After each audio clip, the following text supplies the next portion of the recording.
imtixaanka soo dhawaado waxaa aragnaa 3 mushkilad oo mar walba ardayda ay ka cabtaan.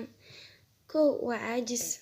Qofka markuu caajiska uu dareemayo wuxuu dareemayaa in uusan energy uusan haynin, tawar dhan inuusan u haynin, rabitaan wax akhris dhan inuusan ku jirin. Labo, qofku wuxuu dareemaa walwal iyo walbahaar. 3 waa hilmaam oo zaid uu qofku isku arkaa. Haddaba 3dan mushkilad haddii aad ka mid tahay dadka ka tabanayo ila soco waxyaabaha xalalka u sameeyay ila arag. Mushkilada koowaad waa caajiska.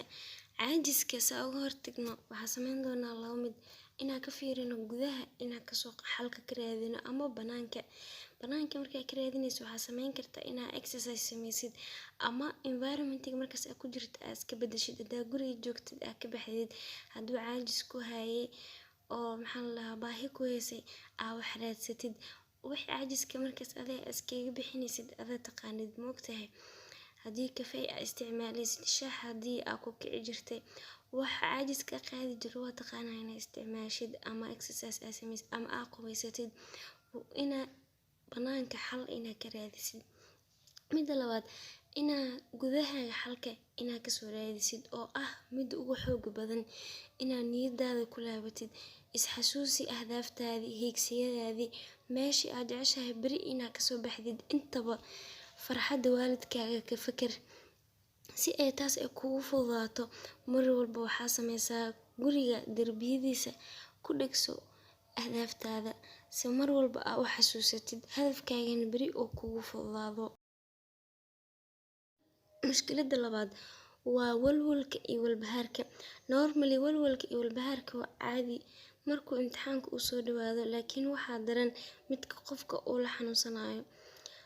Waxaa uga hortagi kartaa marka inaa yaqiinan aaminsanaatid si walba aad u dadaashid, si walba aad waxa u baratid, si walba aad iskugu kalsoon tahay in tawfiiqda Ilaahay gacantiisa ay ku jirto.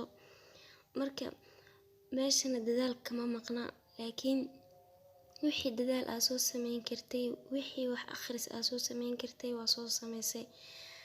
Ogowna wixii kuu qoran ma dhaafaysid. Marka waa inaa mar walba xasuusnaataa natiijada ugu dambeyso in Ilaahay gacantiisa ku jirto. Waxaa kuu banaan markaan inaa ducada badsatid tawfiiqda Ilaahay mar walba aad weydiisatid. Mar walbana ha hilmaamin himilo iyo hiigsi sare inaa sameysatid oo hadafkaaga uu noqdo mid meel kore oo meel sare ku dhagan. Mushkilada 3aad waa hilmaamka. Hilmaamku wuxuu ku imaan karaa 2 mid. Kow in walwalka qofka inuu ka tirbatay oo maskaxdiisa ay meel kale ku maqan tahay. Qofkaas hadduu wax maal inuu xasuusto muxuu xasuusanaa maskaxdiisa meel kale ku maqan tahay. Waa saameynta koowaad. Saameynta labaadna waxay ku imaan kartaa qofka inuu dareensan yahay inuu habaan yahay oo waxba uusan aqoonin. Taasna waxay ku imaanay adigoo walwalsan haddana kugu jiro dareen ah in aad rabtid wixii maanta oo dhan aad soo baranaysay ama wixii aqoon kugu jirtay oo markaas imtixaanka aad ku galeysay inaa hal mar soo xasuusatid. Laakiinse maskaxda bini'aadanka saas uma sameysno. Waxay u sameysan tahay markii lagu weydiiyo wax inay kasoo jawaab celiso.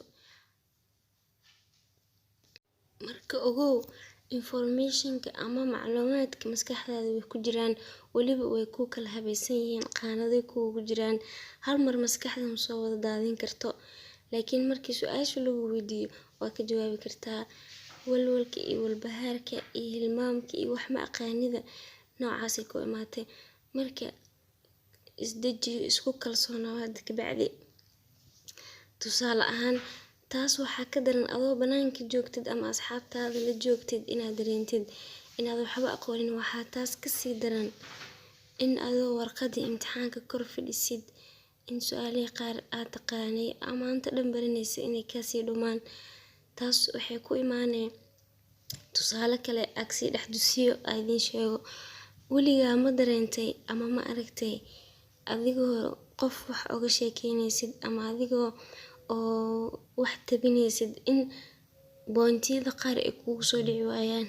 ama waxyaaba qaar xasuusan weysid sida magac ama lambar ama wax un xasuusan weysid, laakiin markaas maskaxdaada pressure aad saartid ee kugu soo dhici weyso, laakiin markii sheekadaas laga gudbo ay kugu soo dhacdo, taas waxay ku imaatay oo ka fahmeynaa qaabka maskaxda ee u shaqeyso oo ah markii saas camal ay dhacdo maskaxda ay soo qaban weyso inaad siisid fursad ama mowduuci aad ka wareejisid.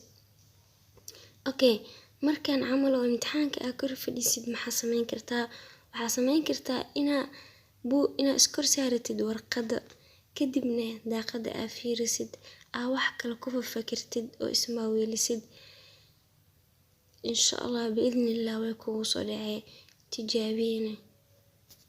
Ugu dambeyn inaad si fiican uga faa'iidaysateen rajeynaa waa ku mahadsantahay daawashada muuqaalka.